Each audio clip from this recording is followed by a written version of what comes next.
Hello business people, welcome to Gem Talks by Mahesh Ogurthi. So నిన్నటితో మనం ఒక 1000 సబ్స్క్రైబర్స్ అయితే రీచ్ అయిపోయాం అనమాట. అండ్ నా జర్నీ ఎలా ఉంది అండ్ ఆల్సో ఈ 1000 సబ్స్క్రైబర్స్ రావడానికి నేను ఏం చేంజెస్ చేసుకున్నాను అండ్ ఆల్సో నా ఎక్స్పీరియన్స్ ఏంటి ఈ 3 months లో అని చెప్పేసి చెప్తాను మీకు. వీడియో స్కిప్ చేయకుండా లాస్ట్ వరకు చూసేయండి అండ్ కొంచెం ఇంట్రెస్టింగ్ గానే చెప్తాను అండ్ ఆల్సో మీకు యూజ్ అవుతుంది. ఎవరైతే కొత్తగా యూట్యూబ్ ఛానల్ స్టార్ట్ చేద్దాం అనుకుంటున్నారో లేదంటే ఆల్రెడీ స్టార్ట్ చేసి ఇనిషియల్ స్టేజ్ లో ఉన్నారో వాళ్ళకి. మీకు కొంతమంది తెలిసే ఉంటుంది, ఫస్ట్ నుంచి ఉన్న వాళ్ళకి, లేదా ఇప్పుడు వచ్చిన వాళ్ళు ఒకసారి స్క్రోల్ చేసి చూడండి. స్టార్టింగ్ లో నేనైతే బిజినెస్ వీడియోస్ తో స్టార్ట్ చేశాను అనమాట. నేను స్టార్ట్ చేయడం కూడా అదే అనుకున్నా, అంటే బిజినెస్ కాంటెంట్ స్టార్ట్ చేద్దాము, చాలా తక్కువ మంది ఉన్నారు కదా అది చెప్పేవాళ్ళు, సో కొంచెం కాంపిటీషన్ కొంచెం రీచ్ ఫాస్ట్ గా వస్తుంది అన్న థాట్ ఆఫ్ మైండ్ తో నేను అది స్టార్ట్ చేశాను అనమాట. అండ్ స్టార్టింగ్ లో నేను ఏంటంటే ఓన్లీ వాయిస్ ఓవర్ ఇచ్చి కొన్ని ఇమేజెస్ పెట్టి వీడియోస్ పెట్టేవాడిని. సో అప్పుడు నాకు అంత రీచ్ వచ్చినట్టు అనిపించలేదు. కానీ ఒక 50 సబ్స్క్రైబర్స్ వచ్చాక ఓకే అని చెప్పేసి నేను కనిపిస్తూ వీడియో వ్లాగ్స్ చేశాను. అండ్ ఒక 500 సబ్స్క్రైబర్స్ ఆ వీడియో వ్లాగ్స్ తో నాకు రావడానికి నియర్లీ 100 వీడియోస్ పట్టింది అండ్ 3.5 months పట్టింది.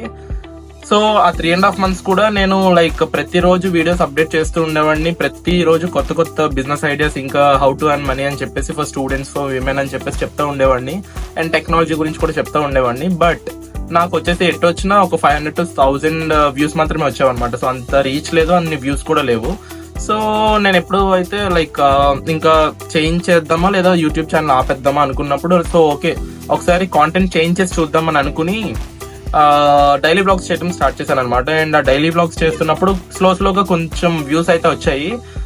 సో ఇదేదో బాగుంది కదా అని చెప్పేసి ఇంకా కంటిన్యూ చేశాను. అంటే నాకు కూడా కొంచెం ఇన్స్పిరేషన్ అండ్ మోటివేషన్ గా ఉండి నేను కంటిన్యూ చేశాను వీడియోస్ చేయడం.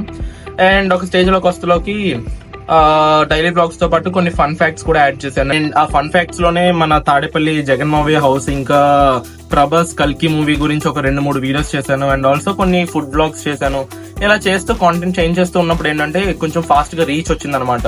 సో అప్పుడు నాకు అర్థమైంది, యూట్యూబ్ ఛానల్ మనం ఏదనుకుని స్టార్ట్ చేస్తామో ఒకవేళ అది మనకు అవ్వకపోతుంటే, మనం ఆ కాంటెంట్ రీచ్ అవ్వలేకపోతుంటే, సో ఆబ్వియస్లీ మనం కంటెంట్ చేంజ్ చేసుకుంటే తప్పలేదు.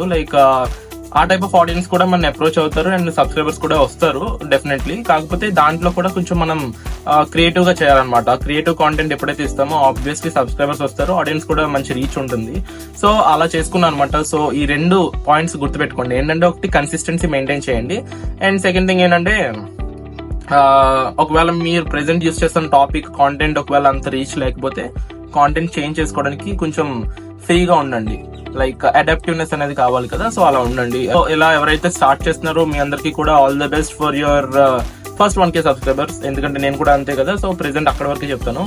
అండ్ అంతే, ఇంకేమీ చెప్పాలా, ఇంకేం చెప్పవసరం లేదు. So thank you to all my subscribers once again. And also please ఇలాగే సపోర్ట్ చేస్తుండండి అండ్ మీకు తెలిసిన వాళ్ళకి షేర్ చేస్తుండండి. దాంతోపాటు నా బ్లాగ్స్ ఎందుకు చూస్తున్నారు అని చెప్పేసి కింద కమెంట్ బాక్స్ లో కమెంట్ చేశాను. కామెడీ కోసమా, లేదంటే స్లాంగ్ నచ్చిందా, లేదంటే కాంటెంట్ నచ్చిందా ఏంటి అనేది మీరు దాంట్లో పోస్ట్ చేస్తే నేను ఇలా డిఫరెంట్ కాంటెంట్స్ కాకుండా ఒక సిమిలర్ కాంటెంట్ తో కొన్ని రోజులన్నా ముందుకెళ్తాను. నాకు కూడా డెవలప్ అవడానికి, ఛానల్ ని డెవలప్ చేసుకోవడానికి యాడ్ అవుతుంది అనమాట. So once again thank you so much and stay tune with Gem Talks by Mahesh Ogurthi. By.